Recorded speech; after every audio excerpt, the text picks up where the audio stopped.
Nation Business Committee regular meeting for Saturday, October 19th, 2024 will now come to order at 9:01 a.m. Ms. Grace Goodeagle, would you please lead us in the invocation?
Thank you for that beautiful prayer.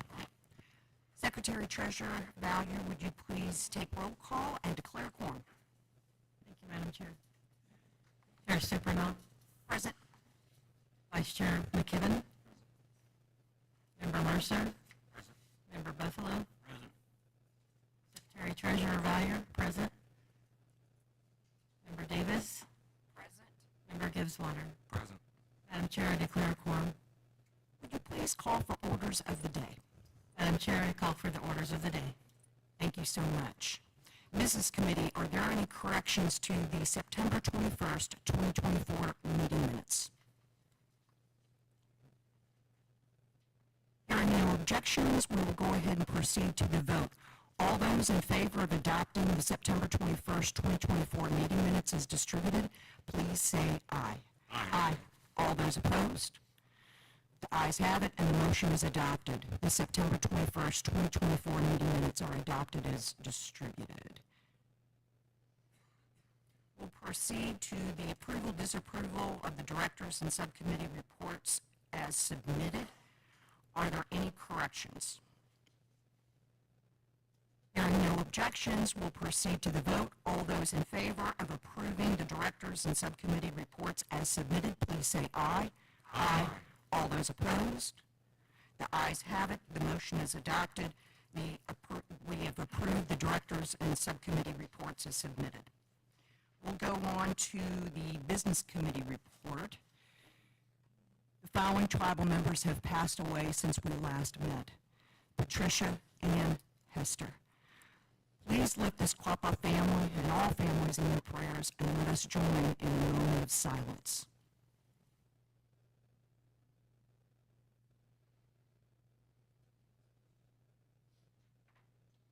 And again, we do have some announcements this morning.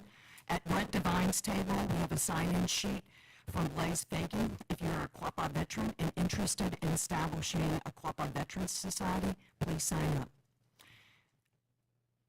We all know costs have increased since the downstream tribal member room rate was set back in late 2020 or early 2021. As a result, the Downstream Development Authority approved an increase in the tribal member room rate at downstream from $45 a night to $68 a night. The $45 rate was based on the cost to turn a regular room at that time. $68 is now what it costs to get a room ready, and drove the decision by the DDA. This change should have been announced last month. I must take responsibility for that because the tribal member room rate became effective October 1, and my apologies for that. Member Mercer, would you please provide a Ray Property Homes O-gah-pah project update? Out on the property, we now have, we're starting on the 15th home to stand up. By the end of the week, they will have number 16 standing out of our obligated 20. The asphalt is in on the driveway. You will not have to drive in on dust if you want to drive through. Look at the homes. They are starting to put parkways in, the concrete for you to park on, and then once that's in, the first 8 homes, they will go in and start putting the dirt around and getting ready to seed for grass. And we're moving along. We got 4 of them are almost close, ready to be completed 100%. We'll just have to put the appliances in them. And that pretty well takes care of it. That's remarkable progress. Thank you. Member Fitzwater, would you please provide an update on the latest powwow grounds improvements? Yes, ma'am. Still continuing on with grounds improvements and washouts going through the grounds. If you guys take a little drive down through here, through this first main drive, you'll see the beginning of the dirt work, rock work. I don't know, landscaping. Looks pretty good. It should fix a whole lot of the water issue that we have from the mile section above us, that everything comes down. Met with Stephen Halbro from Native Strategies Company Friday and started the initial process of fixing the creek. It's an engineering company out of the Tulsa area, so we just got started. We're going to try to fix the creek as best we can, try to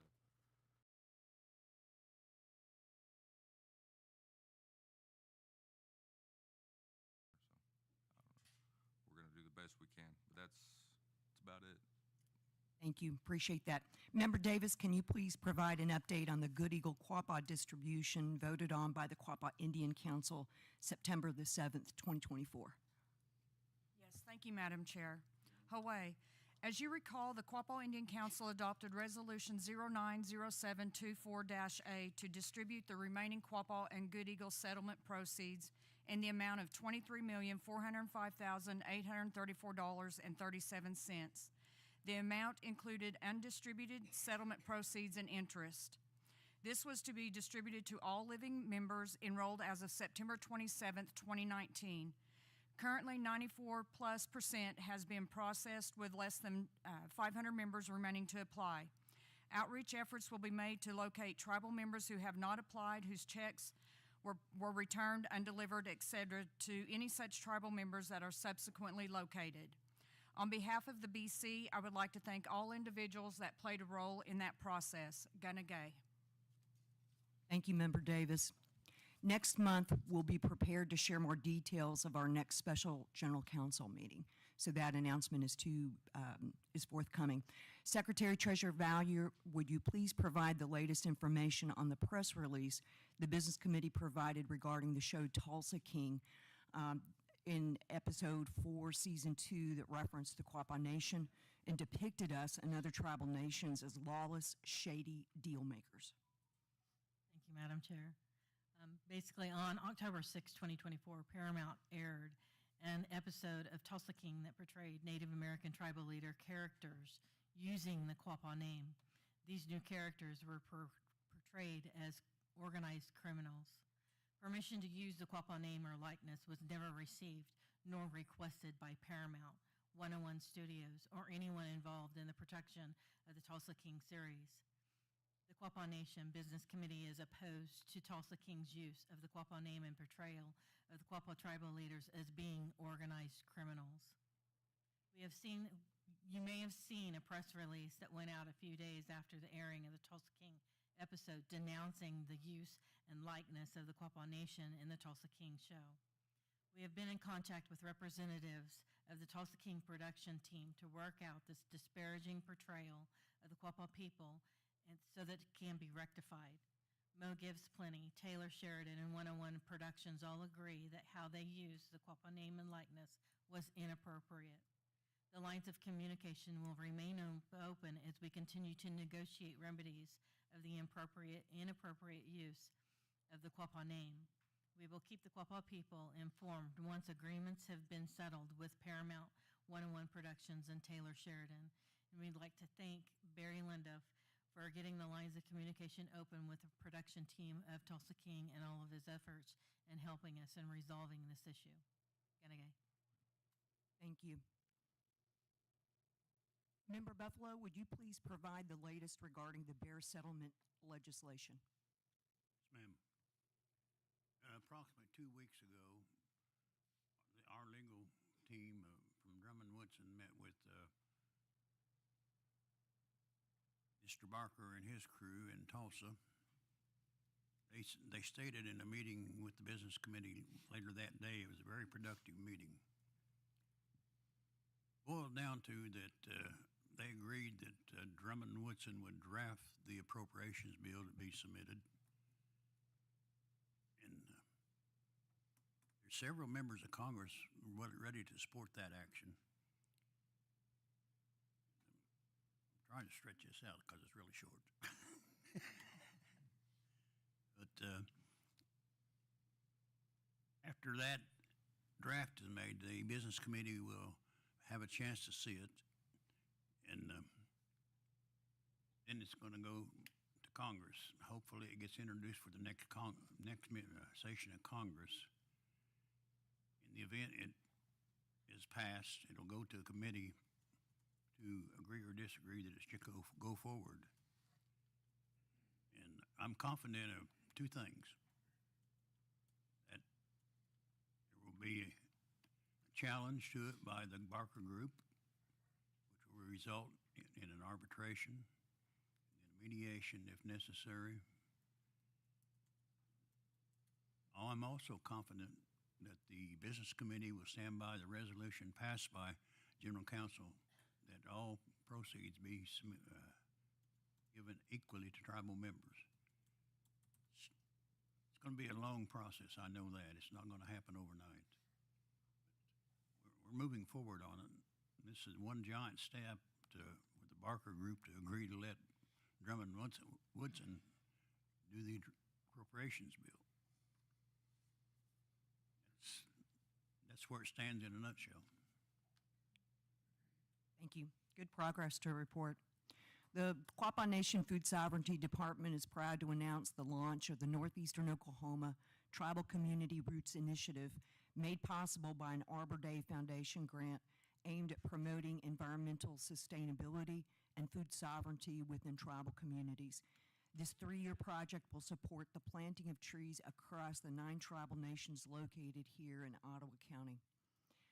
Last, the Quapaw Nation Language Department is now offering in-person and online classes at beginner and advanced levels. All classes are scheduled from 6 p.m. to 7 p.m., and the class schedule has been posted online and on the Quapaw Nation's website calendar. This last month, the BC attended quite a few different events. First was the United Indian Nations of Oklahoma Warrior Up the Vote event at Northeastern Tribal Health System. So please register to vote. I don't think, we may have already passed the deadline, but most importantly, vote. When tribal nations come together for a common good, we can usually accomplish some really, really positive things. Secretary Treasurer Valier, Member Davis, and I attended a Miami Chamber of Commerce Women in Business Conference and Expo. Missouri Southern State University hosted its first Intertribal Council Day on October the 5th. A dedication to the area tribes took place before the kickoff for homecoming heritage football game against the University of Central Oklahoma. The first 500 people received a free t-shirt that represents all the Oklahoma local nations alongside Missouri Southern State University. And it's a good-looking shirt. Next was Southern Plains Tribal Health Board General Session. We also attended the Native American Day Parade in Tulsa and Indigenous Peoples Day at First Americans Museum in Oklahoma City. Earlier this week, we attended the Eastern Shawnee Tribe of Oklahoma's Lost Creek Restoration Celebration. It really was a good event. And then last, Tribal Self-Determination revisited President Nixon's lasting impact on American Indian life, celebrating the progress and success of tribes under the Self-Determination Act. Vice Chairman McKibben, would you please provide an update on this event that you and Secretary Treasurer Valier attended? Yes, ma'am. This event was at the FAM, the First Americans Museum in Oklahoma City. It was very well attended. Actually, it was a pleasure to get to learn more about President Nixon and what he tried to do and got accomplished for Native folks. This was a start, basically, when he was in college. He's at Whittier College in California playing college football, but not playing much, as he always made note of. That his coach was a Native, and he realized that the challenges Natives faced because this coach was a fantastic coach, but was never considered for any major college coaching position. So that was kind of spurred Nixon's wants to help Native folks. And in 1975, the Indian Self-Determination Education Assistance Act was passed, even though 75 was after Nixon had already resigned from Watergate, which overshadows a lot of the things he helped do. It was something he started his reform on Native American policy. He was really a proponent of self-determination without termination. Other things that he did was he established OSHA, EPA, Clean Air Act, Office of Minority Business Enterprise, and a really good thing that happened under his administration too was the Taos Pueblos at Blue Lake, which is a really sacred place for the Taos Pueblo folks. A gentleman named Gilbert Suazo was actually there in 1970, and he's actually still alive and was able to speak and confirm how instrumental Richard Nixon was to getting this passed in a time when doing these things was not popular at all. Also had the pleasure of listening to Chief David Hill, Chief Chuck Hoskin, Chief Standing Bear, and Governors Anna Tubby and Herschel Gorham, Cheyenne Arapaho. I'm sure the rest of you are familiar with the rest of those folks mentioned, but they had a common reiteration of the challenges we still face as Native folks when we're trying to get things done, especially the governor we have to face up against. That was a common theme amongst all the chiefs, that challenges that we continue to face, even though federal laws have already been established, and when we try to act under those, we still face roadblocks every turn. We try to accomplish something. It always seems to be something in the way.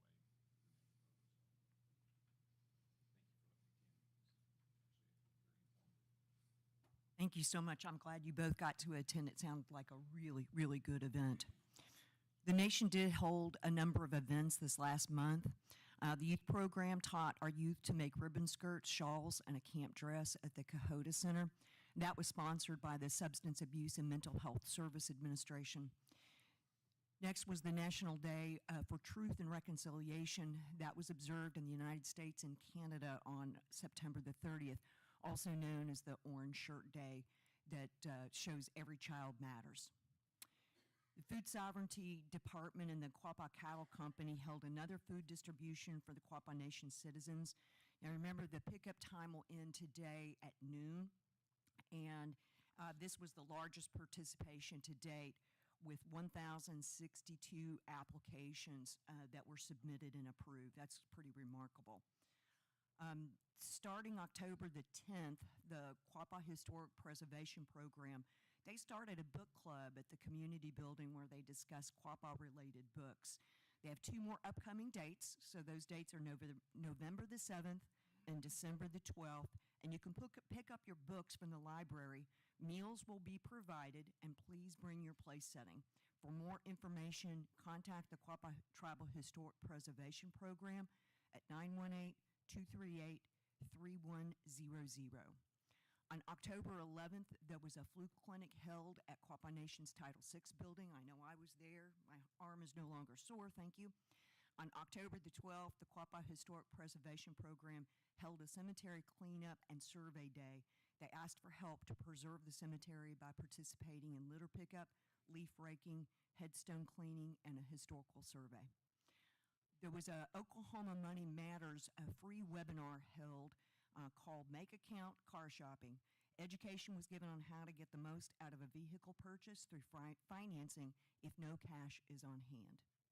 The Quapaw Tribal Library hosted an open house just yesterday afternoon from 1 to 4. The event showcased the new computer lab and technology equipment purchased with the Institute of Museum and Library Services grant. Then, as far as upcoming events, and there are quite a few of them, the Quapaw Nation CCDF program is hosting the Quapaw Nation Children's Halloween Party on October the 22nd. That's next Tuesday, I think, from 6 to 9 p.m. at the Fitness Center. There'll be free hot dogs, chips, and cookies, free games, prizes to be won, and explore the free maze and escape room. Some activities will take place outside, so dress accordingly. The Quapaw Nation Museum and Higher Ed departments are hosting their first youth and adult art contest and exhibition. The adult contest has recently been added, and the deadline has been moved to midnight on Monday, October the 28th. The event will be held on November 16th in Downstream Pavilion. Additional details can be found online, and everyone is encouraged to participate. On Friday, November 1 at 4 p.m., O-Guah-Pah Communications is highlighting the Quapaw Nation through a screening of Voices of the O-Guah-Pah and a reception recognizing the 200th anniversary of the signing of the Quapaw Treaty of 1824. The event will be held at the Great Hall at Crystal Bridges, located in Bentonville, Arkansas. Transportation can be provided from the Quapaw Tribal Museum to the event for those interested in attending. If you're seeking transportation, please contact brent.devine@quapawnation.com. We're trying to figure out if we need to hire a coach bus, a shuttle, or if we can simply carpool, but we want to make sure that everybody who wants to attend has transportation to get there. In honor of Native American Heritage Month, the University of Oklahoma is offering $35 football tickets to the November 2nd game against Maine. Use the promo code NATIVE to redeem at Soonersports.com/promo code Oklahoma. On November 4th, Oklahoma University basketball tickets start at $5. The Tulsa Oilers will also be hosting a Native American Heritage Night on December 7th. More details will be released soon. On November the 7th, the Aerospace Center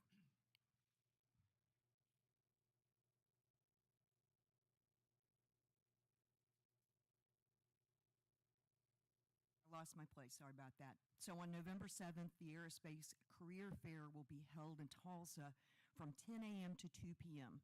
Join industry professionals and aspiring candidates at the Oklahoma Aerospace Career Fair. This event provides a unique opportunity for job seekers to explore career paths within the aerospace sector. November, again, is Native American Heritage Month, and on November the 7th at 4 p.m., the Joplin Public Library has set up an exhibit that showcases Native art and cultural items from regional artists and local collections. This year, a special tribute to a pivotal moment in the Quapaw Nation's history, the 1824 Treaty, will be on display, including a soft launch of the O-Guah-Pah Coffee's new 1824 blend inspired by the historic treaty. The exhibit will remain on display throughout November, inviting visitors of all ages to explore the vibrant history and culture of the Quapaw Nation. Admission is free, and all ages are welcome to attend.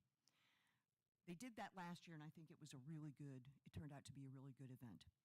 The Quapaw Nation truly appreciates our veterans and is holding a Veterans Dinner on November the 8th at the Downstream Pavilion for our Quapaw Nation veterans and veteran employees, plus a guest.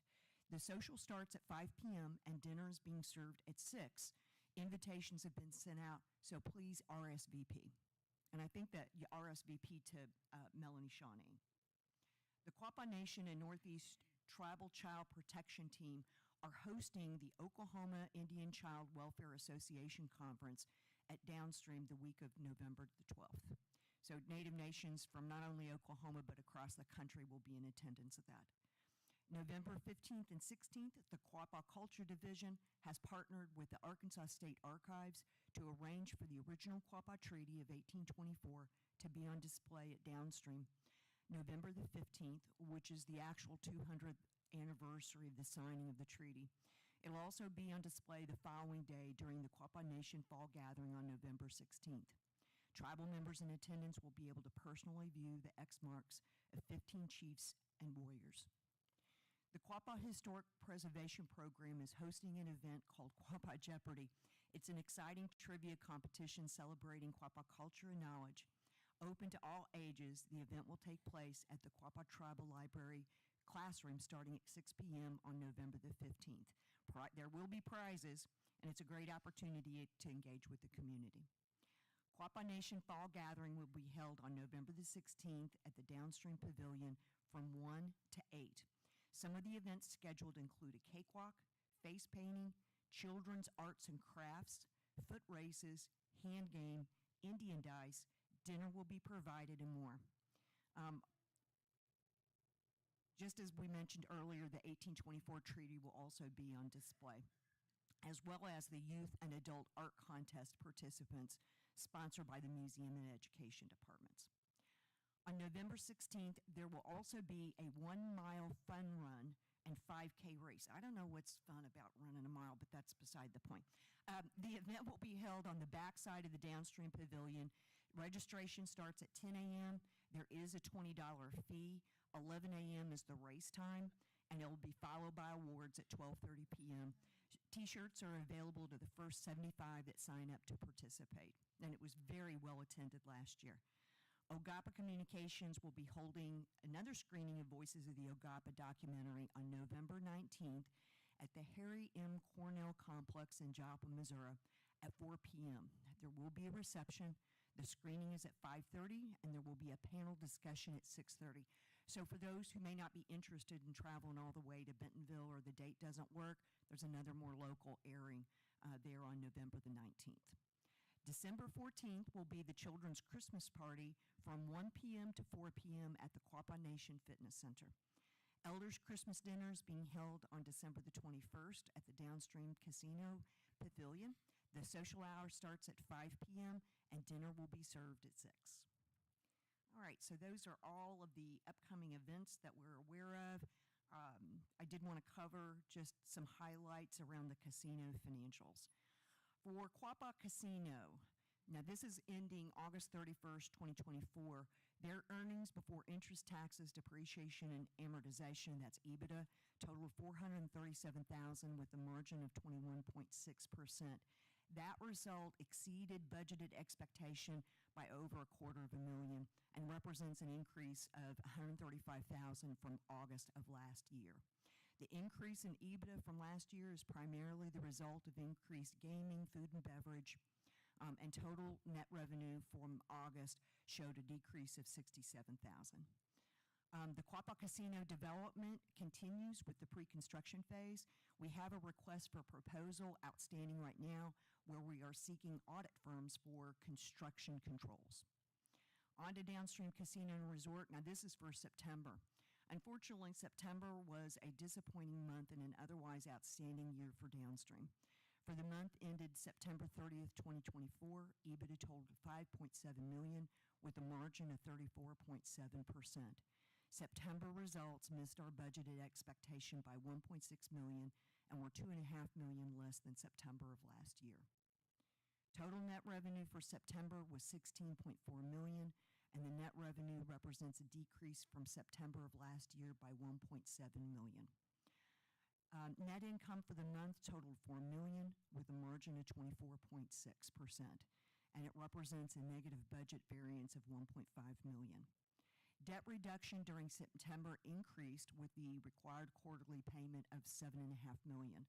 That payment brings the total debt eliminated to $174.5 million in the 34-month period since the restructure closed. Our next quarterly payment of $7.5 million is due at the end of December. Last, Saracen, net gaming revenues in September were basically flat compared to prior year and 4.5% lower than budget. Slot and sportsbook volumes were comparable and up respectively compared to prior year, finishing at 20.2 and minus 0.7% versus prior year.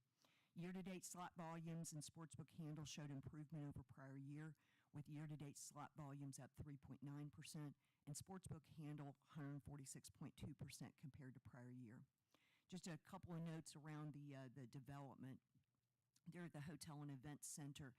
It's still underway, obviously, with the execution of the formal guaranteed maximum price with Flint Co., the general contractor.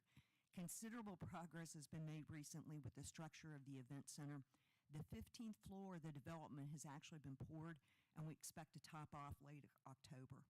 From a budget perspective, the development is about 1/3 complete. Updates on when the facility will open to the public will be forthcoming, but the initial estimates point to the fall of 2025. Refinancing of the 2021 credit facility, which would have matured in December of 2026, was recently completed. The new financing includes $225 million Term Loan A and $125 million revolving line of credit and has a maturity of August 2029. This refinancing adds a greater level of certainty to Saracen's financial future. Having the debt service in place for another 5 years enhances the ability to plan for cash flow needs well beyond the opening of the hotel and event center. This concludes the business committee report. Gunagay. And I know it was a long one, so thank you for your patience. We're going to go on to the subcommittee reports, or O-gah-pah Wisdom Keepers. Grace, I think you've got some announcements.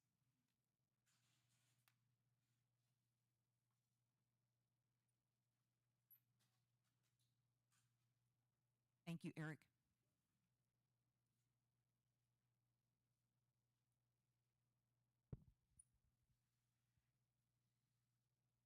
Thank you. The elders are going to be very busy during the month of November, upcoming events. And we were pleased to hear all of the various things that are being scheduled, because we will like to participate in many of those. I would mention, though, when there is the event at the Joplin Library, and at the time that we had our meeting, we didn't have enough information to go on. So it was a matter of any elders that wanted to go to the Joplin Library event to let me or Brenda or Susan know so we could arrange for transportation for them to go. On the coming up, we know that we have the AARP Oklahoma Native American Elders event, the honors. And we have 4 Quapaw who are going to be honored this year.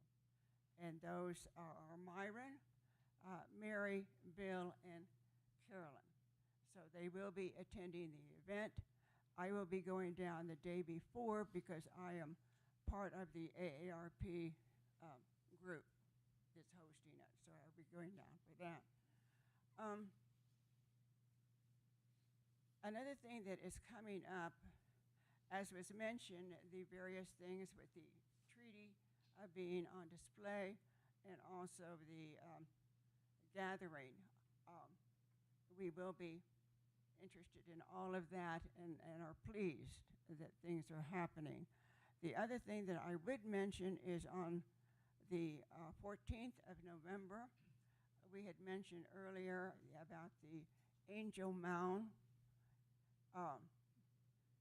And if you saw Voices of the Quapaw, in the beginning with the history of the Quapaw people, that is part of our early history. And so there's going to be a museum opening on that date, on the 14th. So again, there are just a number of events coming up, and we're looking forward to a lot of those events. And so, Gunagay. Thank you so much, Grace. Next up, the Cultural Committee. Is there anybody here to speak to the Cultural Committee? Okay, Constitution Committee, Roman?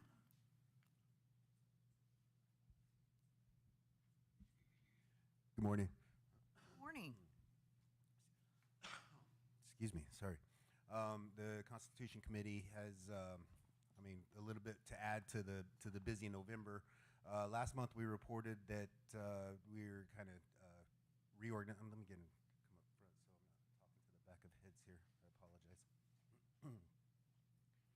The Constitution Committee reported last month that we were going to restructure our intended plans for a constitutional convention, and what that's going to look like now is 12 straight days of availability, where the Constitution Committee is going to gather and anybody's invited. We're going to include opportunity for remote participation if you just want to drop in and see what's happening during the writing of the Constitution, the development of the Constitution.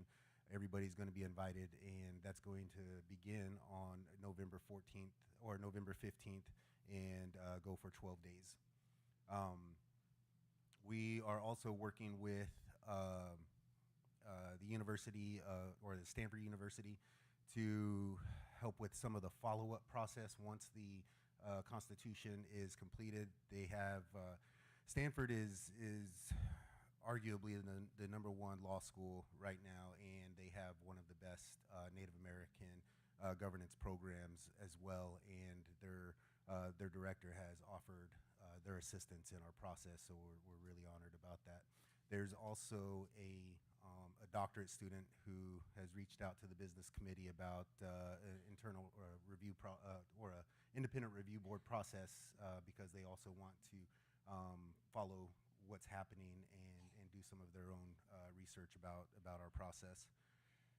Ooh, there was one more thing. Oh, last night we met with a representative from Citizen Potawatomi, and they came to our meeting and shared a lot of their experience about how their constitution was developed and some of the hiccups that they're experiencing now that it's been in the process for 20 years. And we chose them intentionally because of some of the tenets that they have and how they operate.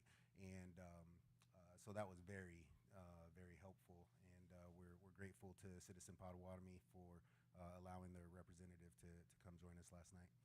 I think that's it. Where is the Constitution Conference that starts on November? It's going to vary. Yeah, thank you for that question.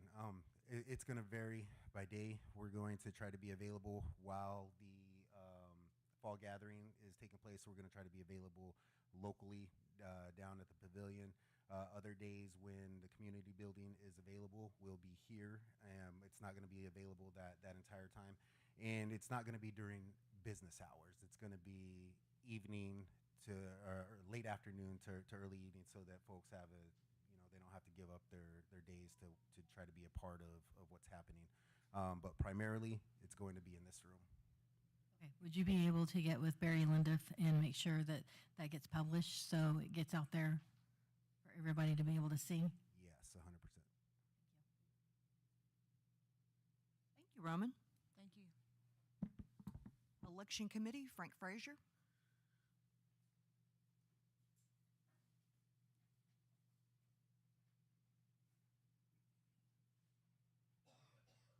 Good morning, everybody. Good morning. The election committee right now is enjoying the lull before the next election cycle starts. We are currently waiting on one more company to give us information on a replacement on our voting devices.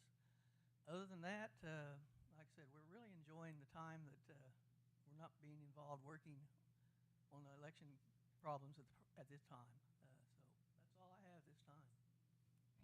Thank you, Frank. Thank you, Frank. All right, is there anybody here, anybody else from subcommittees? All righty, so we'll go on to the Downstream Development Authority, Quapaw Casino Authority, report out by Kagi Supernaw.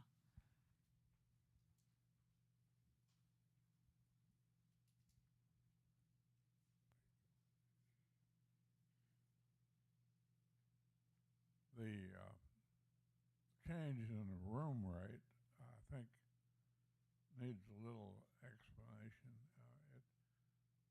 It had been like $45 for a long time. It should have been changed long ago, but $68 is just enough to pay for the change in the turn in the room. We haven't had any complaints but I'm sure there'll be some pushback. But the hotel says they haven't had any problems at all with that. But the thing that I think we need to know is it's a sellout nearly every weekend. So we turn away a lot of people that were willing to pay 3 times that much. And also, the main thing is those people that we lose, even in the lowest tier, we're spending an average of $133 a night on gaming. And the impact there on our revenue is about $600,000 a major competitors don't give any discount to tribal members, so their revenue, they give, if you compare it with ours, they have about $600,000 more profit that they can use to compete with us. So that was the thinking in adjusting the room rate at $68 is just a break even on our costs, but the main revenue is a loss in gaming revenue.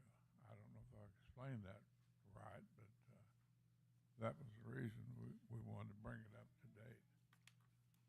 Now, also, I think substantially completed is the complete financing, refinancing of downstream in Saracen.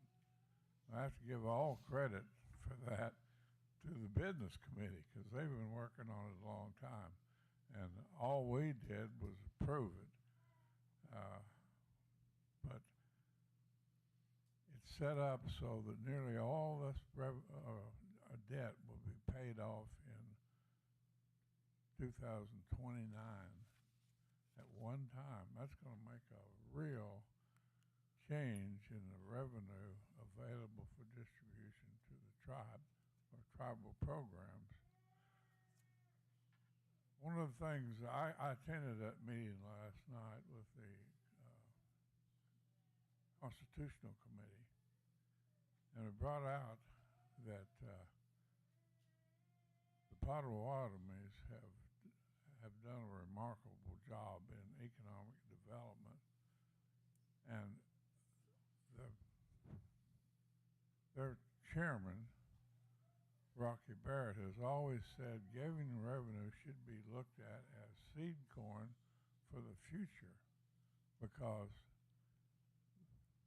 the possibility of gaming revenue being impacted by someone like our present governor, if he had the ability right now, he'd probably take it away from us. Those kind of threats are always there. So we need to, I hope, we take that revenue when it comes and use it to diversify into other businesses so that we can sustain these programs into the future no matter what happens to gaming revenue. Today, the downstream Development Authority will meet, and we are going to be discussing our plans and goals for the next fiscal year, which started this month. I think that's all I have to report. Thank you. Dougie, what time is the meeting this afternoon? It's at 1:30 in the Calumet room. Thank you. Thank you.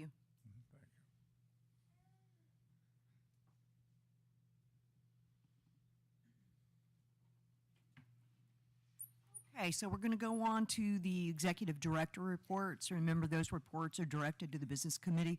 If others in attendance this morning have questions regarding their reports, please pose your questions during open forum. The executive director reports were posted to the tribal website earlier this week.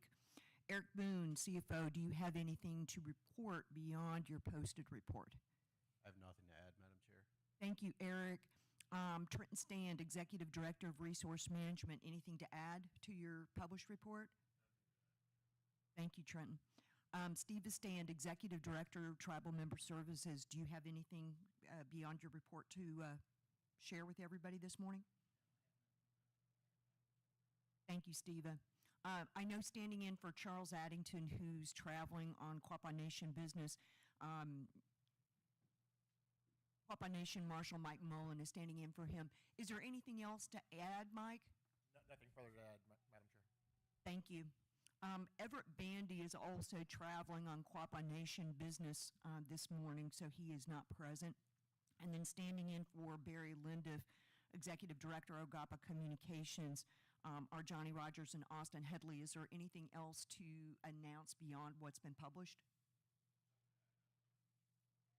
Thank you so much.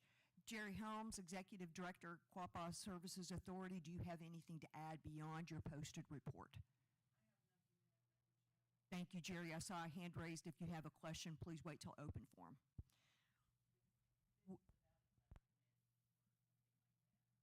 Open forum. All right, so let's go on to the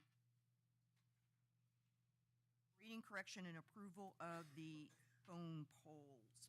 Member Mercer, would you please take the first phone poll? Yes, Madam Chair. This is phone poll number 37509.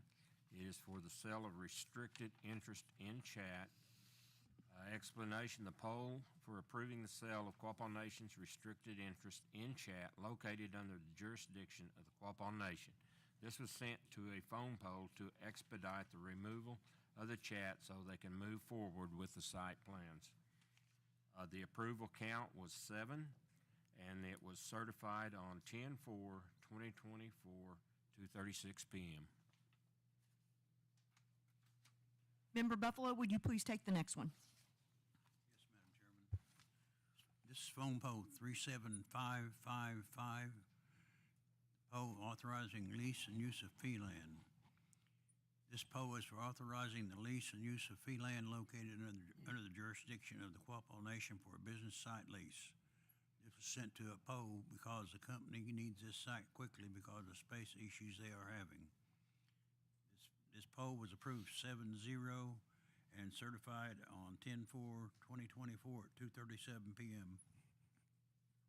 Thank you. Vice Chairman McKibben, would you please take the next one?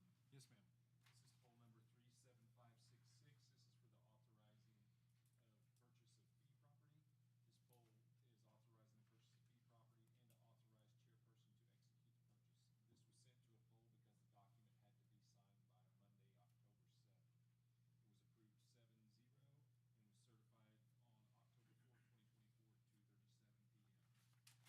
I'll go ahead and take the next one. It's approving a contract with the Human Resources Company. Poll is for approving the consulting contract with a Human Resources Company to conduct an audit of the Quapaw Nation Resource Department procedures and to assess areas of proficiency and those requiring improvement. This was sent to a phone poll so the process could accelerate and commence. It was approved unanimously on October the 7th and certified that morning. Secretary Treasurer Valier, would you please take the next one? Thank you, Madam Chair. It's poll number 37808 for litigation and support costs, BIA fiscal year 2025. This poll is to approve the application for funding from the Bureau of Indian Affairs Office of Trust Services for attorney fees and litigation support funds for fiscal year 2025. This was sent to a poll because the deadline for submitting the application is Friday, October 18th, 2024. It was a unanimous approval. Certified date 10/15/2024 at 9:12 a.m. Thank you. Is there a motion to approve the emergency phone polls? I so move. Second. We have a motion on the floor to approve the phone polls. Is there any further discussion? Hearing none. All those in favor of approving the emergency phone polls, please say aye. Aye. All those opposed? The emergency phone polls are approved. Let's move on to new business. Linda Davis, would you take the A through D? Yes, thank you, Madam Chair. If y'all will bear with me as I go through these 4 resolutions, beginning with resolution number 101924-A. This is a resolution authorizing the renewal of membership to the National Congress of American Indian, NCAI, and naming Weena Supernaw as the delegate and Mans McKibben as the alternate delegate. Whereas the Quapaw Nation Business Committee approves the renewal of membership as a member of the Indian/Native government in good standing with the NCAI, and whereas the Quapaw Nation continues to meet all the requirements for tribal membership pursuant to Article 3-Member Section B of the Constitution and bylaws of NCAI. Now therefore be it resolved that the tribal funds based on the tribal membership dues schedule in the NCAI bylaws Article 3-Members Section C2 are authorized to be paid for the NCAI membership. Be it further resolved that based on the tribal enrollment of 6,060 persons, the Quapaw Nation shall have 160 votes in accordance with Article 3 members Section B 1D. And be it finally resolved that pursuant to Article 3 members Section B 1B of the NCAI Constitution and bylaws, the Quapaw Nation designates the following persons: Weena Supernaw as delegate and Mans McKibben as alternate delegate, and instructs them to become individual members in good standing with NCAI in order to fulfill their responsibilities as official delegate and alternate delegate to the National Congress of American Indians Annual Convention, Executive Council Winter Session, and Mid-Year Conference. Madam Chair, moving to resolution number 101924-B. This is a resolution designating the Quapaw Nation representatives to the Indian Gaming Association, IGA. Whereas the Quapaw Nation Business Committee wishes to join the Indian Gaming Association for the year 2025, and whereas IGA is an intertribal association of federally recognized tribes, communities, rancherias, colonies, pueblos, bands, nations, or other federally recognized tribal groups or communities of Indians. And whereas the primary purpose of IGA are: 1, to promote, protect, and preserve the general welfare and interests of Indian gaming tribes through the development of sound policies and practices with respect to the conduct of gaming activities in Indian country. 2, to assist in the dissemination of information to the Indian gaming community, federal government, and the general public on issues related to the conduct of gaming in Indian country. 3, to preserve and protect the integrity of gaming in Indian country. 4, to maintain, protect, and advocate Indian tribal sovereignty. And whereas the Quapaw Nation meets all the requirements for tribal membership pursuant to Part 5, classes, qualifications, and rights of membership of the IGA bylaws, and therefore be it resolved, the Quapaw Nation authorizes the payment of the dues for the IGA tribal membership, and Quapaw Nation appoints the following: Weena Supernaw, delegate, and Linda Valier, alternate delegate, as the nation's representatives to IGA. Therefore, be it resolved, the above appointment will remain effective for 2024 or until replaced by the nation's governing body.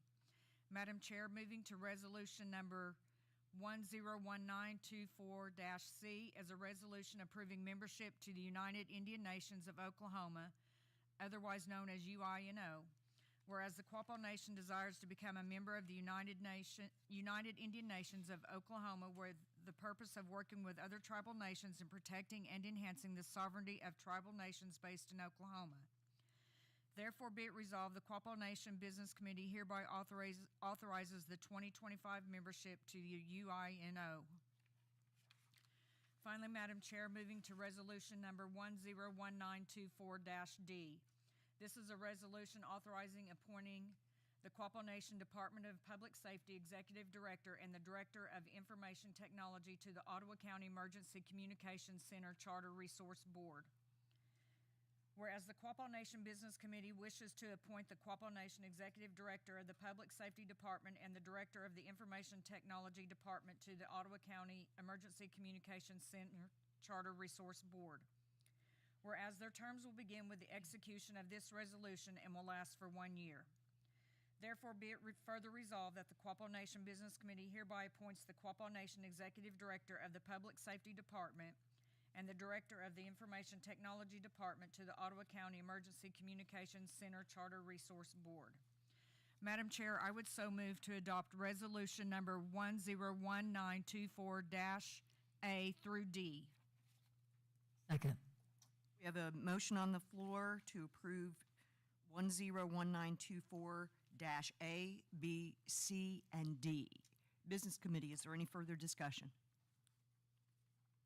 Hearing no further discussion, we'll proceed to the vote. All those in favor of approving resolutions 101924-A, B, C, and D, please say aye. Aye. All those opposed? The motion carries, and resolutions 101924-A through D are approved. Member Gibbs Water, would you please take the next 4? Yes, ma'am. Resolution number 101924-E, a resolution approving the programmatic agreement among the U.S. Department of Agriculture, Natural Resources Conservation Service, Arkansas State Office, the Arkansas State Historic Preservation Office, the Advisory Council on Historic Preservation, City of Camden, Arkansas Black Mayors Association, the Choctaw Nation of Oklahoma, the Osage Nation, Quapaw Nation, and the Seminole Nation of Oklahoma regarding the phased identification of historic properties for the City of Camden Watershed Project, Washita County, Arkansas. Whereas the Quapaw Nation Business Committee desires to approve such agreement effective immediately upon its execution by the last party to sign in the interest of protecting the nation's valuable and irreplaceable cultural and historical information and resources. Resolution number 101924-F, a resolution to approve a programmatic agreement among the U.S. Department of Agriculture, Natural Resources Conservation Service, Arkansas State Office, the Arkansas State Historic Preservation Office, the Advisory Council on Historic Preservation, City of Pine Bluff, Arkansas Black Mayors Association, the Choctaw Nation of Oklahoma, the Osage Nation, Quapaw Nation, and the Seminole Nation of Oklahoma regarding the phased identification of historic properties for the Caney Bayou, Arkansas River, and the Bayou Bartholomew Watershed Projects, Jefferson County, Arkansas. Whereas the Quapaw Nation Business Committee desires to approve such agreement effective immediately upon its execution by the last party to sign in the interest of protecting the nation's valuable and irreplaceable cultural and historical information and resources. Resolution number 101924-G, a resolution to approve a programmatic agreement among the U.S. Department of Agriculture, Natural Resources Conservation Service, Arkansas State Office, the Arkansas State Historic Preservation Office, the Advisory Council on Historic Preservation, City of Helena, West Helena, Arkansas Black Mayors Association, the Choctaw Nation of Oklahoma, the Osage Nation, Quapaw Nation, and the Seminole Nation of Oklahoma regarding the phased identification of historic properties for the Long Lake Bayou, Little B Bayou, and the Lick Creek, Big Creek watershed projects, Lee and Phillips Counties, Arkansas. Whereas the Quapaw Nation Business Committee desires to approve such agreement effective immediately upon its execution by the last party to sign in the interest of protecting the nation's valuable and irreplaceable cultural and historical information and resources. In resolution number 101924-H, a resolution to approve a programmatic agreement between the U.S. Department of Agriculture, Natural Resources Conservation Service, Arkansas State Office, the Arkansas State Historic Preservation Office, the Advisory Council on Historic Preservation, the cities of Forest City, Haines, and Marianna, Arkansas Black Mayors Association, the Choctaw Nation of Oklahoma, the Osage Nation, Quapaw Nation, and the Seminole Nation of Oklahoma regarding the phased identification of historic properties for the Forest City, Haines, and Marianna Watershed Project, St. Francis and Lee Counties, Arkansas. Whereas the Quapaw Nation Business Committee desires to approve such agreement effective immediately upon its execution by the last party to sign in the interest of protecting the nation's valuable and irreplaceable cultural and historical information and resources. Madam Chair, I so move to approve resolution number 101924-E, F, G, and H. We have a motion on the floor to approve resolutions 101924-E, F, G, and H. Business Committee, is there any further discussion? Hearing none, we'll proceed to the vote. All those in favor of adopting 101924-E, F, G, and H, please say aye. Aye. All those opposed? Motion carries. Resolutions 101924-E, F, G, and H are approved. Member Mercer, would you please take the next one, I, letter I? Yes, Madam Chair. This is resolution number 101924-I. It is a resolution to determine the taxability of the Quapaw Good Eagle settlement, whereas the Business Committee finds the distribution of undistributed settlement proceeds portion of the Quapaw Good Eagle settlement to those tribal members is exempt from federal tax pursuant to IRS Notice 2013-1, 2013-3, Internal Revenue Bulletin 281 and applicable federal law, and whereas the Quapaw Nation Business Committee has previously established a general welfare program known as GW program, operated pursuant to its civil welfare exclusion guidelines, which allow for, among other things, qualifying general welfare benefits in the form of substantially equal payments that are not lavish or extravagant to all or certain categories of tribal citizens in order to provide for any widespread need of the particular category of recipient, and whereas the Quapaw Nation Business Committee has determined food security for tribal member households is a widespread need under the GW program and otherwise qualifies under the GW guidelines, and whereas the Quapaw Nation Business Committee finds it is in the best interest of the nation to utilize the undistributed interest portion of the Quapaw Good Eagle settlement to fund a uniform payment of approximately $371 per member as a qualifying general welfare benefit under the GW program to help address the nation's food security need among its members. Therefore, let it be resolved, the Business Committee shall treat the distribution of the previous undisputed settlement proceeds as exempt from federal income tax. Madam Chair, I make a motion that we approve 101924-I. I'll second, and Madam Chair, I'd like to make a comment. This resolution, once it is passed, I would like for everybody to know that you can actually take a copy of this resolution as it's passed and put it with your tax documents so that if you're ever audited by the IRS and they bring this up, you have this document to prove that the $371 that was not a taxable event. Okay, so that's just for everybody's advice there is keep a copy of this in your 2024 tax records. Thank you. Business Committee, is there any further discussion? All those in favor of approving Resolution 101924-I, please say aye. Aye. All those opposed? The motion carries.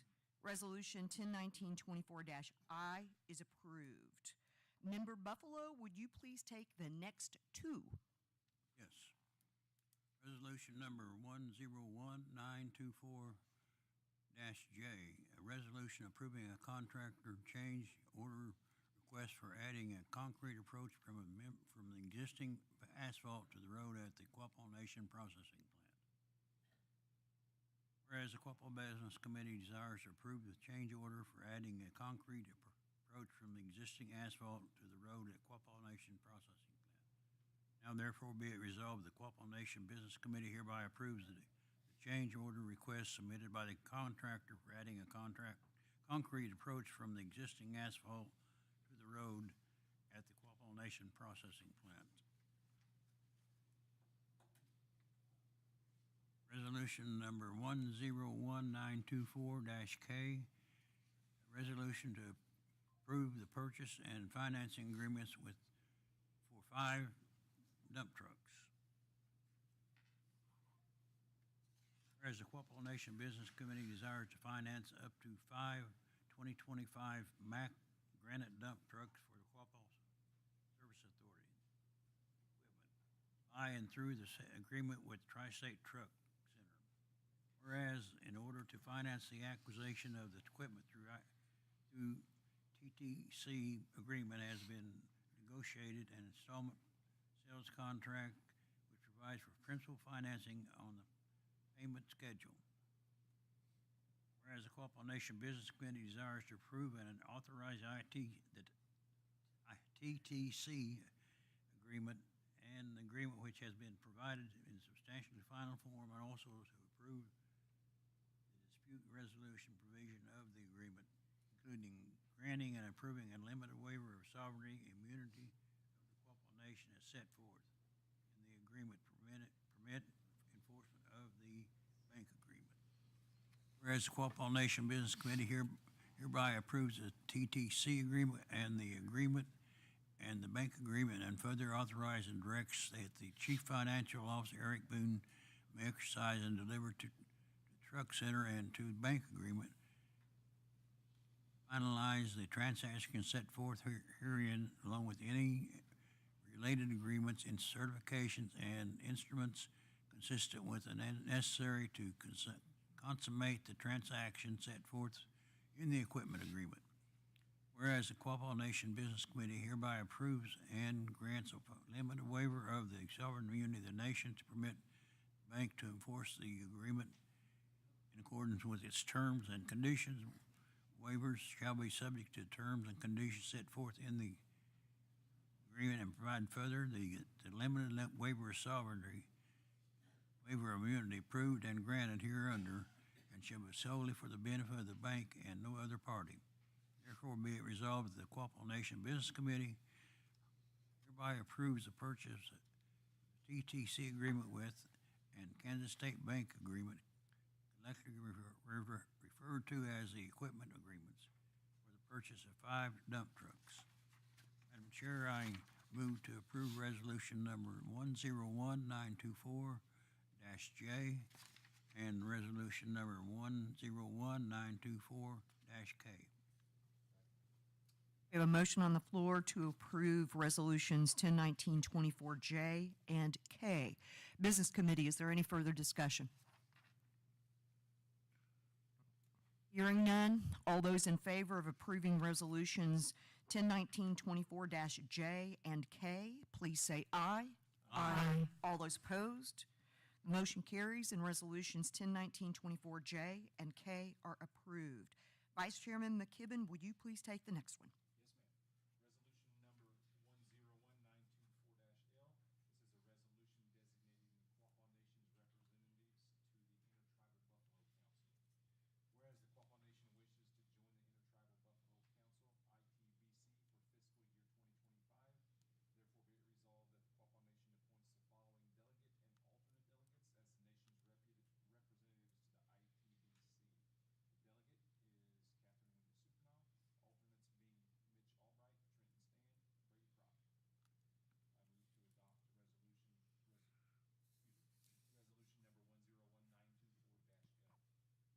Second. Business Committee, we have a motion on the floor. Is there any further discussion?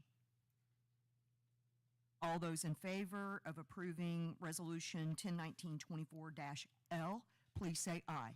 Aye. All those opposed? The motion carries. 1019-24-L is approved. I will go ahead and take the next one. It's resolution number 101924-M as in man, to approve the legal services contract with Hobbs, Strauss, Dean, and Walker, LLP. Whereas the purpose of the engagement is to provide the nation a legal opinion on Oklahoma law matters for a downstream development authority refinancing project, and whereas the Business Committee, after consulting with legal counsel, who has advised them on the terms set forth in the agreement, believes that it is in the best interest of the nation to approve the agreement. Therefore, be it resolved that the Business Committee hereby approves the legal services agreement with Hobbs, Strauss, Dean, and Walker. I move to approve 1019-24-L. Second. We have a motion on the floor. Is there Madam any Chair. discussion? Can we make a correction on that resolution number? I believe it's 101924-M. I said it wrong, didn't I? Yes. Okay, sorry about that. All right, so let's do this again. I move to approve 1019-24-M. Second. Okay, so we got a second. Is there any further discussion? All those in favor of approving 1019-24-M as in man, please say aye. Aye. All those opposed? The motion carries. 1019-24-M is approved. Thank you. I appreciate that. All right, Secretary Treasurer Valier, would you please take the next one? Thank you, Madam Chair. Resolution number 101924N, approval of amendments number 2 to the loan agreement in connection with the credit facilities and interest rate swaps. Whereas the authority entered into that certain loan agreement as dated Dated as of December 10th, 2021, the existing loan agreement, capitalized terms used but not defined herein shall have the meanings ascribed to them in the loan agreement by and among the authority, the nation, the lenders from time to time party hereto, and as lend arranger and administrative agent for the lenders, which provides for, among other things, a term loan to be made to the authority in an aggregate principal, whereas the authority desires to enter into a certain second amendment to loan agreement.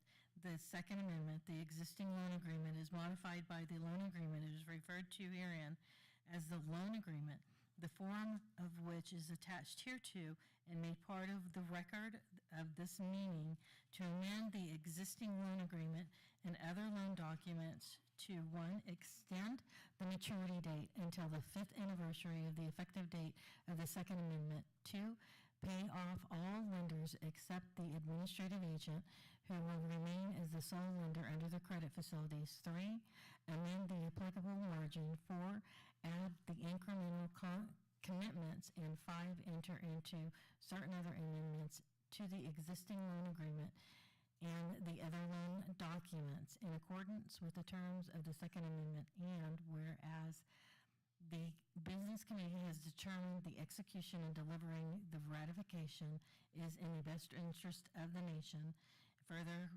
resolved that the transactions contemplated by financing documents are hereby approved, authorized, and confirmed.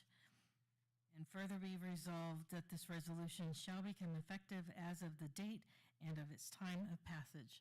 Madam Chair, I recommend that we adopt resolution number 101924-N.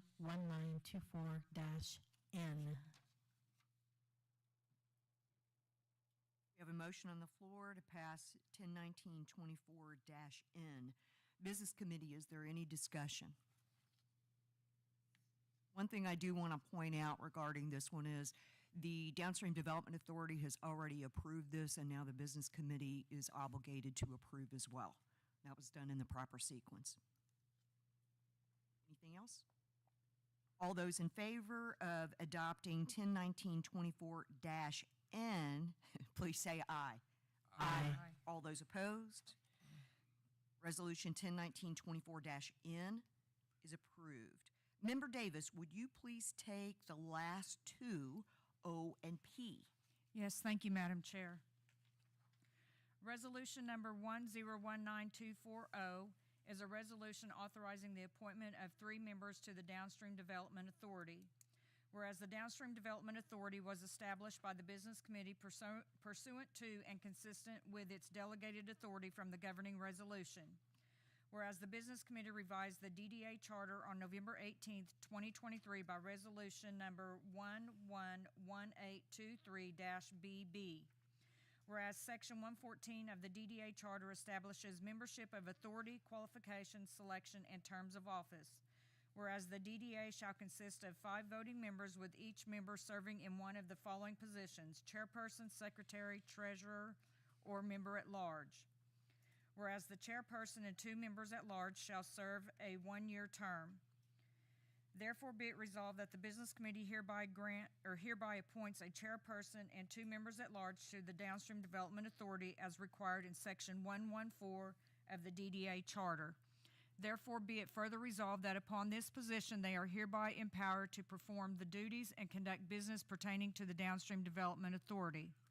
Madam Chair, moving to resolution number 101924-P is a resolution authorizing the appointments of 3 members to the Quapaw Casino Authority. Whereas the Quapaw Casino Authority was established by the Business Committee pursuant to and consistent with its delegated authority from the governing resolution. Whereas the Business Committee revised the QCA charter on November 18th, 2023 by resolution number 111823-BB. Whereas Section 114 of the QCA charter establishes membership of authority, qualifications, selection, and terms of office. Whereas the QCA shall consist of 5 voting members, with each member serving in one of the following positions: chairperson, secretary, treasurer, or member at large. Whereas the chairperson and 2 members at large shall serve a 1-year term. Therefore, be it resolved that the Business Committee hereby appoints a chairperson and 2 members at large to the Quapaw Casino Authority as required in Section 114 of the QCA Charter. Therefore, be it further resolved that upon this position, they are hereby empowered to perform the duties and conduct business pertaining to the Quapaw Casino Authority. Madam Chair, I would move to adopt Resolution Number 1019240 and Resolution 1019240P. And following the adoption of those resolutions, I would kindly ask that Secretary Treasurer Linda Valier conduct the oath of office for those individuals. Second. We have a motion on the floor to approve resolutions 1019-24O and 1019-24-P. Business Committee, is there any further discussion?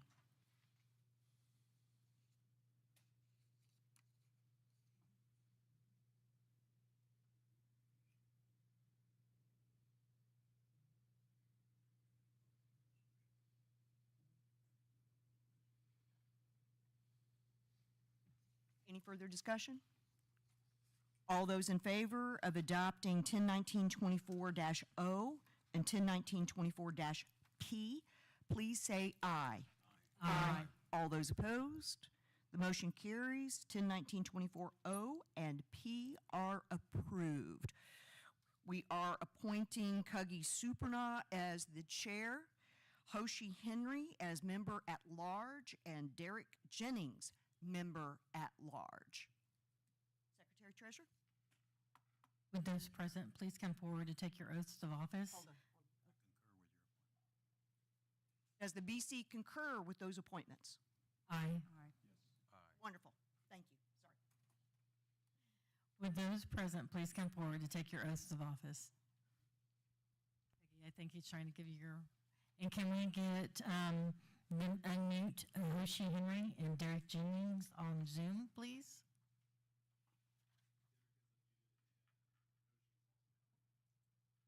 She's on, okay. Per the charter, each officer is required to take an oath of office to faithfully and honestly perform their duties and safeguard the authority's asset for the benefit of the nation. Heidi, Hoshi, and Derek, could you please raise your right hands? Do you promise to faithfully and honestly perform your duties and safeguard the authority's assets for the benefit of the nation? Can please give an audible response from each of you? Kagi? Yes. Hoshi? I read her lips, I didn't see. I think we saw you respond, but we didn't hear you, Hoshi. Derek?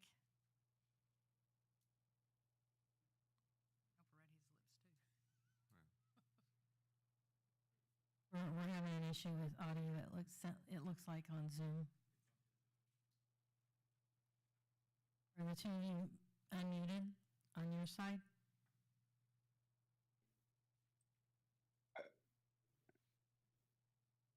This is Derek. I say yes. Okay, got him. Derek. This is Hoshi. Yes. Thank you. Congratulations to Kagi Suprana, Chairman, Hoshi Henry, Member at Large, Derek Jennings, Member at Large, on their new one-year terms to the Downstream Development Authority and the Quapaw Casino Authority. We appreciate your service to the Quapaw Nation. G'day.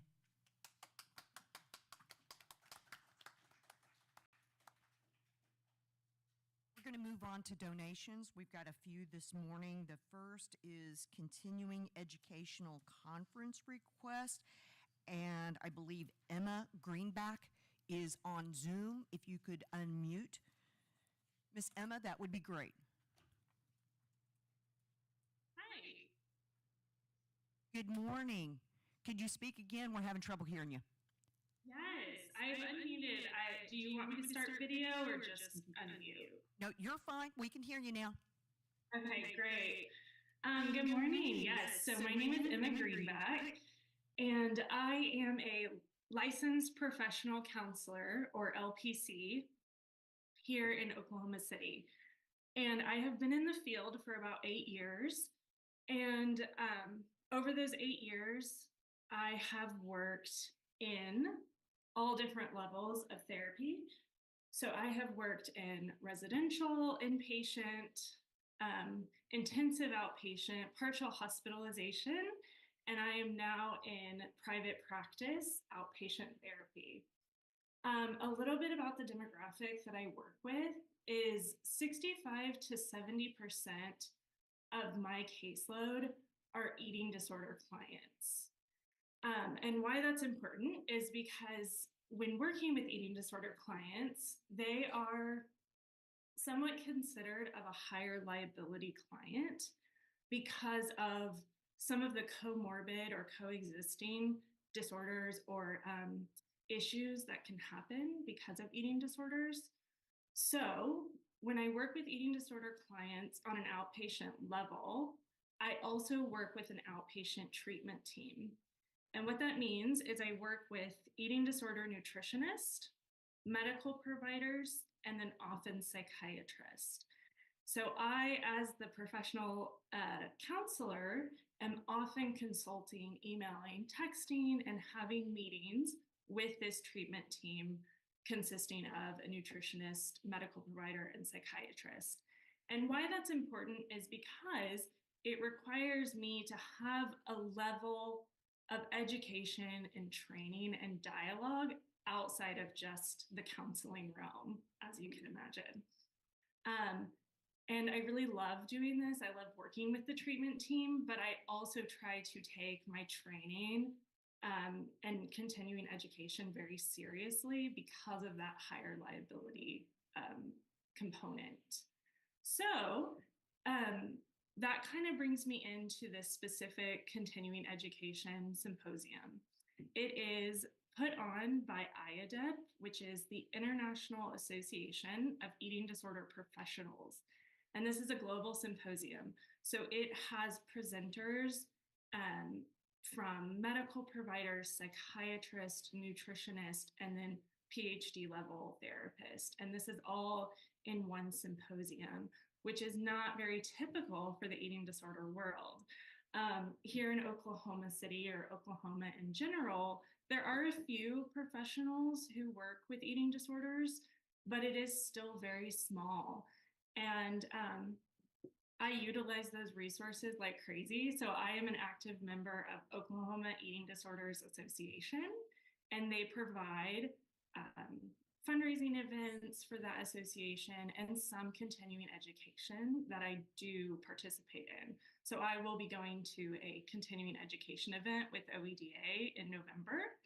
And I also do a monthly consultation group with Oklahoma Eating Disorders professionals every month. So that's really helpful.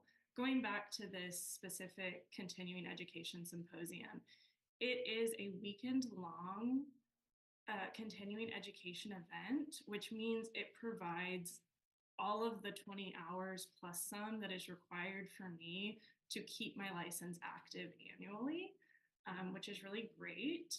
But beyond that, it allows me to be up to date, educated, and trained in this vast majority of different areas. So I can be trained and go to speakers that are nutritionists and medical providers. And that's really helpful for me in my field as an outpatient therapist, kind of going back to having to work with these treatment teams.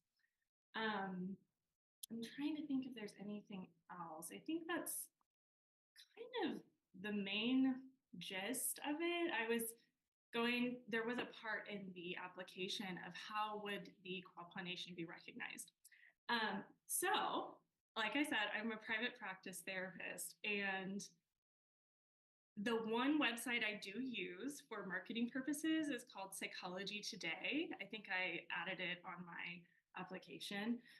And that's kind of where I get a primary source of new clients. And so I would be happy to add a kind of, if you guys choose to donate or sponsor or support, I would be so happy to recognize you in that way on my website. And along with any other, recommendations or requests that you guys would want from me, I would be happy to participate in. if you guys have any questions for me, I would be happy to try and answer those.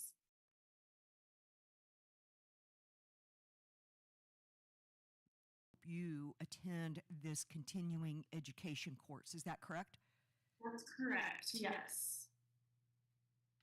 The request included kind of the basics. It would be the fee for signing up, which is, last time I checked, it was $495 just to sign up for the event. And then it is also including travel and boarding to get where this event is taking place, which is in California this year. And I have a quick question for you. But Yeah. this is, you have your own private practice on this, so this is your personal business. Is that correct? That's correct, yes. So with your business expenses, would your cost to attend this continuing education as well as the travel expenses be taken as business expenses? Take it into business. I'm so sorry, my audio is a little choppy. Were you asking if I was going to deduct this trip as a business expense from my personal practice? Correct. Okay, no. So if I was getting support, any support that I got, I would not deduct that from my personal business expense. But any, additional, such as food or things like that, I probably would keep track of those separately. Did that answer your question? Yes, ma'am.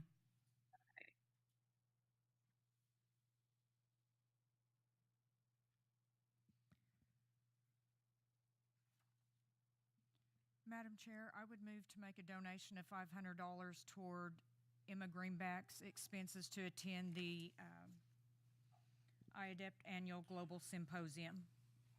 Second. We have a motion on the floor for a donation in the amount of $500. Business Committee, is there any further discussion? All those in favor of approving the $500 donation, please say aye. Aye. Aye. Those opposed? We have one opposed. The motion carries. The donation in the amount of $500 is approved. Thank you, Miss Emma. Thank you, guys. All right, the next donation is Quapaw Public Schools Athletics. Jake Manning was expected to be present here. Thank you, Jake. Thank you, Madam Chair. Back in 2017, Quapaw Public Schools, in association with the athletic department, began our Native American football night. What that does is allows Native American culture to be recognized and identified throughout the community. It's always been a great event for us. Quapaw Nation has been the sponsor for that event since its inception back in 2017, and we're looking to continue that. That donation of $300 goes directly to all Quapaw student athletes. It helps us offset costs such as equipment, travel expenses, meals when they're on the road in playoff games, things of that nature. Thank you. Just wanted to let everybody know, even though we already held Native American Night at Quapaw High School last month, the form was submitted just a couple of days prior to the event, and so we decided to defer until the October agenda to cover this.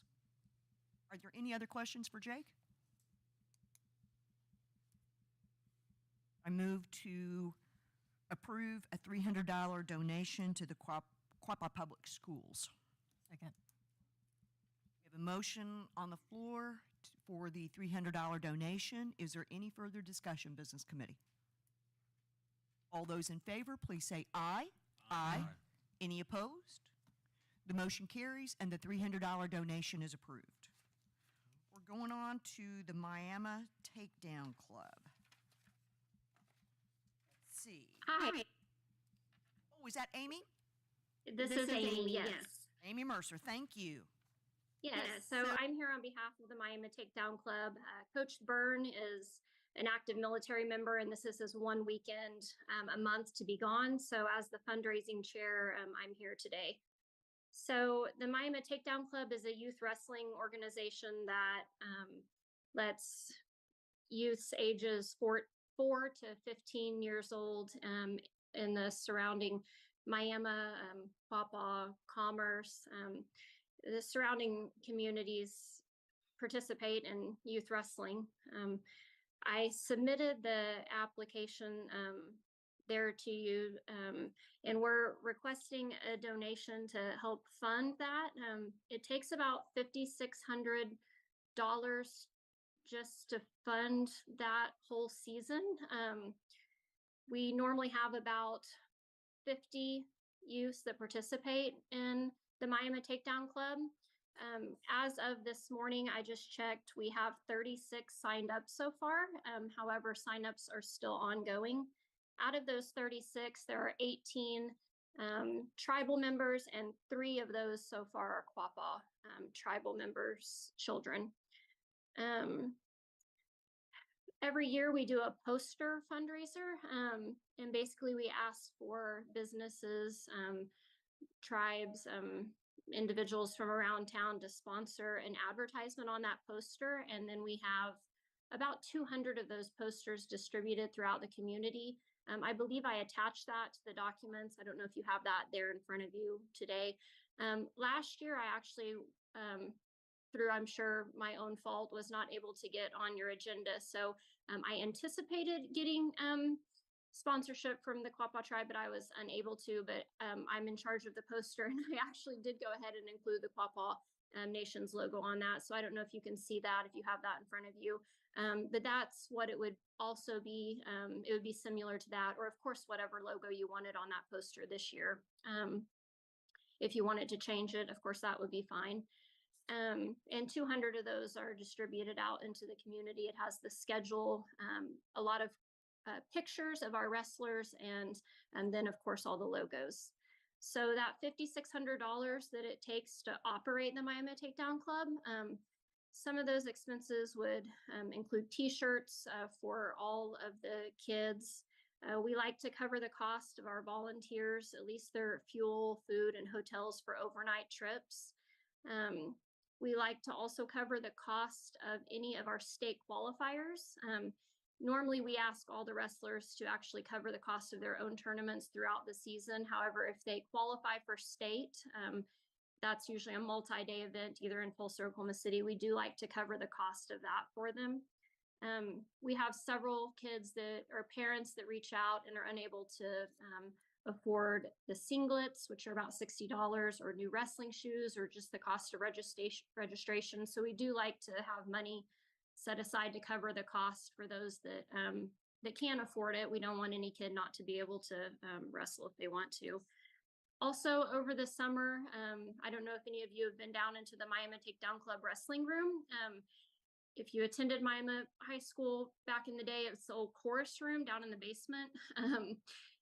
Anyway, over the summer, a lot of mold was found down there. So the school actually spent some time and money trying to just, I guess, remedy that situation. And they're dealing with a lot of the infrastructure, but some of the items in the wrestling room need renovated or replaced, including like timers that they used to drill, and scales and some other stuff. So we would like some extra money to replace some of those. And then there are also some other national tournaments, like on a larger scale for the wrestlers who are really advanced and committed to the sport that are a little bit farther away, Oklahoma City, some in Nebraska. So we haven't yet, but we would like to be able, if those wrestlers would like to, if they qualify for those, to be able to cover some of the cost of that. In addition to the poster where the Quapaw tribe would be recognized, we would also, if you choose to donate, we would recognize you on November 18th at 6 p.m. That's our blue and white duel.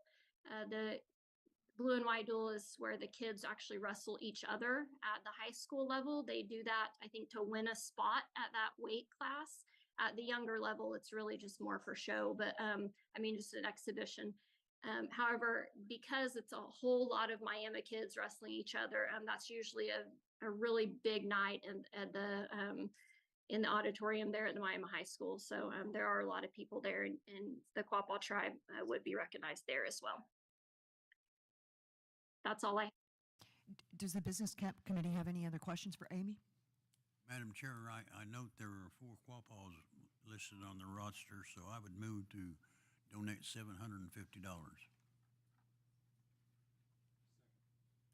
We have a motion on the floor for a donation in the amount of $750. Business Committee, is there any further discussion? All those in favor of approving the $750 donation to the Miami Takedown Club, please say aye. Aye. Aye. Oh, aye, sorry. All those opposed? All right, the motion carries, and the Miami Takedown Club donation in the amount of $750 is approved. Thank you so much. Thank you, Amy. The next one is the OSU Extension 4-H support. I don't think we've got anybody on Zoom or present who can speak to this. No, Trenton's on the river bottom. But I'll just go through the highlights of this. This is the OSU Ottawa County Extension. They are requesting a donation in the amount of $25. This is for we have helped them in the past, and they're once again asking for help in sponsoring awards for their 2024 Achievement Celebration. They had 16 4-H members complete county record books on 114 project areas and 5 Clover Bud record books. It's through support of people like us that we make 4-H a success, and your continued support is greatly appreciated. And correct me if I'm wrong, BC, we donated $50 last year. Is that correct? That is correct. I would move that we approve a $50 donation to the OSU Ottawa County Extension for 4-H. Second. Got a motion on the floor for a $50 donation. BC, is there any further discussion? All those in favor, please say aye. Aye. All those opposed? The motion carries and the $50 donation is approved. The last one is the River Bottoms Sportsman that Trenton Stand will speak to this morning.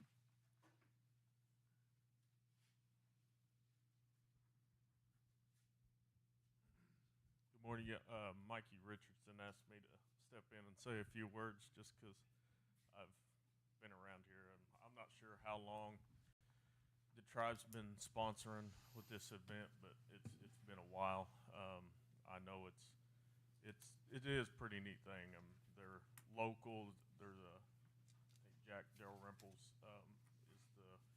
the lead on it out at his place over on Neosho River, hence River Bottom Sportsman. They have a veterans hunt every year. We've had tribal members participate, and they take care of them, set them up. They have guides come out and help them and hunt for the week, and it's well received by the community. They feed them, provide equipment and things for them to go out and harvest an animal. So I know it's a good thing. I support it. Thank you, Trenton. Business Committee, are there any further questions for Trenton?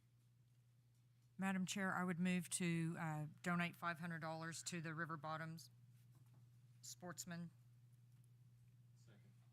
We have a motion on the floor for a donation in the amount of $500 to the River Bottoms Sportsman. BC, is there any further discussion? Hearing none, we'll proceed to the vote. All those in favor of approving the $500 donation to River Bottoms Sportsman, please say aye. Aye. All those opposed? The motion carries and the $500 donation is approved. Okay. So moving on, we're done with the donations. Let's proceed to open forum. Just as a reminder, the open forum rules remain in place. In order to speak, an individual must have submitted the form or must pertain to topics on today's agenda. There is a 5-minute time limit, 1 trip to the podium. Please be respectful and use a microphone. This month, no one submitted a form, but I know Brenda Murray raised her hand earlier and want to make sure that she has an opportunity to speak. I've just got a couple of things. I think a month or two ago, Betty brought up that she and Carrie were going to make an appearance at Pittsburgh, Pennsylvania, at the Carnegie Museum. Well, Betty wasn't allowed to go by her doctor for medical report, but she is doing fine now. And Carrie went and was there a few days and said it was wonderful. She said they had sent some things up. Betty had made a tribal ribbon dress and some different things, and Carrie spoke a couple of times, and it was just beautiful, she said. She said they really treated them well, treated her well, and had a good time, and they're keeping a Quapaw display up. And then the other thing is my problem with the hotel costs being raised suddenly before the fall gathering. I've had relatives contact me complaining that they didn't know it was going to be $20 more or something like that, 20 something, whatever. And I think for the fall gathering, could we give them a deduction of maybe to 58 or something, or 55?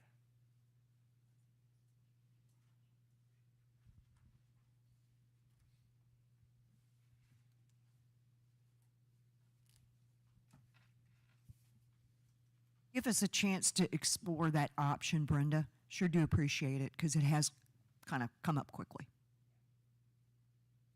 Are there others? Go I have ahead. a question, Madam. Brenda, that is just for the fall gathering only, correct? Thank you.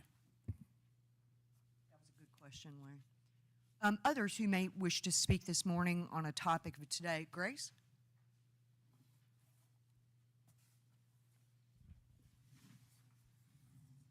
Just to follow up for the AARP Oklahoma Elders Honors, back in February, when it was first brought up as far as taking nominations and then selection, it was mentioned that the business committee had approved a hotel for Myron and for Merritt.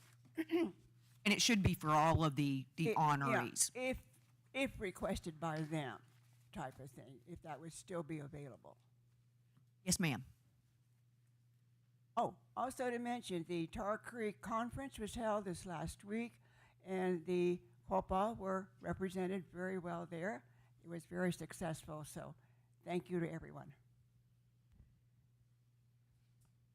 I think there was another hand cut. Was I it think you, it was Cuggy? Phyllis. Phyllis? Yeah.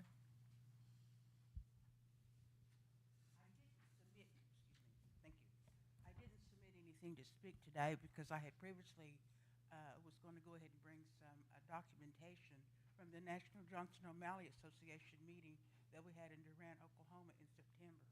I had approached the business council, that was Rowena and both Lindas, and was going to ask for a donation of a room, well, we was going to call it the casino getaway, and we were going to ask for like 2 nights lodging and something from the casino. And I was told to go, proper channels, and which I did, and that was submitted on to the downstream casino resort. But I want to go ahead and let you know that since the National Johnson O'Malley had their national convention here in Oklahoma at Durant, we had come up with the idea of getting casino donations from the Muskogee Creek, the Cherokee, the Choctaw, the Chickasaws, Osage Nation, and also the Quapaw Nation. And I approached the different tribes. I had a delegate for the Cherokee, Choctaw, and Chickasaw, and all this. And I wanted to let you know that our expectations was to raise at least 1,000 more for scholarships, because that's what this money goes for, the silent auction. But with you all's donation, with the help of Cuggy and Risa, we had a basket made of your coffees. I got a little coffee machine, and I took some of your, well, I didn't take some of it. I asked for some downstream cups to go in the basket. But just little things like that. But it made up to be a nice basket. So we made $5,885 on 5 baskets. And the downstream came in second. The creek came in first. Thank you very much. Thank you for sharing that, Phyllis. Glad we could help. And absolutely a worthy cause for academic scholarships. Is there anyone else who wishes to speak?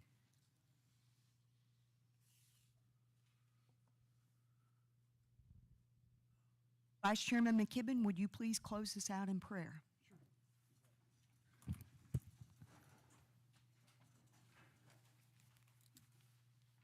Father God, Savior Jesus, thank you for this beautiful morning you gave us here. Thank you for letting us come together and meet, and thank you for letting us just be able to come to this place and conduct business in this place we have down here, this powwow grounds that we're so fortunate to get to have and we still get to use. Thank you for all the folks who were able to make it over here today to have some input in this meeting. Just please give them a safe trip back to their home place and let them go back there and find that in good order. Watch everybody, their families who may be sick or ill or having some issues, please help them along with the issues they may be having, any sickness or illness or mental health issues or addictions. Please help those folks in whatever they may need, Creator Father God. Any folks who are having some mourning problems, just any folks who've lost their loved ones, please help those folks too. Thank you for all the things you do for us, everything good you bring to us, Creator Father God, Savior Jesus. God, okay, amen. Madam Chair, I move to adjourn. All those in favor of adjourning, please say aye. Aye. We stand adjourned at 10:47